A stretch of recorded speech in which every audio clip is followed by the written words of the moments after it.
আসসালামু আলাইকুম। আইপিএল 2025 সালে ঋষভ পান্ডের মূল্য হচ্ছে 27 কোটি টাকা। এই 27 কোটি টাকা দিয়ে ভাই ঋষভ পান্ডের কাছ থেকে কী পেলো? প্রথম 3 ম্যাচে তিনি 17 রান করছে ভাই।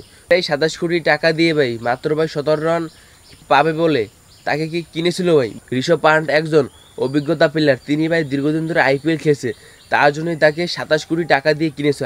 আসলে দেখুন, ঋষভ পান্ট এর আগে দিল্লির হয়ে ভালোই ক্যাপ্টেন্সি করেছেন, কিন্তু তার দল কখনোই ফাইনালে কাপ জিততে পারেনি, সেটা তার কোনো দোষ নেই। আসলে ভাই দেখুন, লখনৌ সুপার জায়ান্টসের বর্তমানে ক্যাপ্টেন হচ্ছে ঋষভ পান্ট।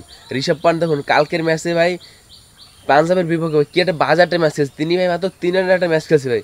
তার কাছে আমরা এই ম্যাচ আশা করি না। আর দেখুন 26 কোটি টাকা দিয়ে কিনছে কারে?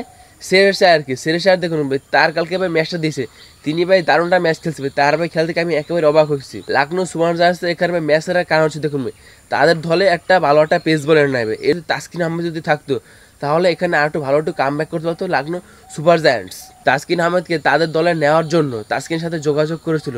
তাসকিন আহমেদের সাথে কথা হয়েছে, আমাদের দলে যদি কোনো প্লেয়ার যদি ইনজুরি হতে পারে তাহলে তোমাকে ব্যাকআপ হিসেবে নেব। আর দেখুন লখনৌ সুপার জায়ান্টস চাই ভাই তাদের দলের ভাই লোকাল প্লেয়ার দিয়েই কাম সাথে। দেখুন ভাই এখানে দেখুন শার্দুল ঠাকুর একজন প্রফেশনাল বলার, এছাড়া আর কোনো প্রফেশনাল কোনো বলার নেই ভাই। এখান থেকে ভাই আপনি ভাই কেমনে ভাই ভালো একটা ফিটনেস পাবেন আপনার ভাই বোলিং সেট থেকে? এখানে হচ্ছে ভাই অভিজ্ঞতা খেলা, যার যত অভিজ্ঞতা তার তত দাম। আইপিএল দেখুন ঋষভ পান্টের দাম 27, আর দেখুন শেরশার দাম 26 কোটি।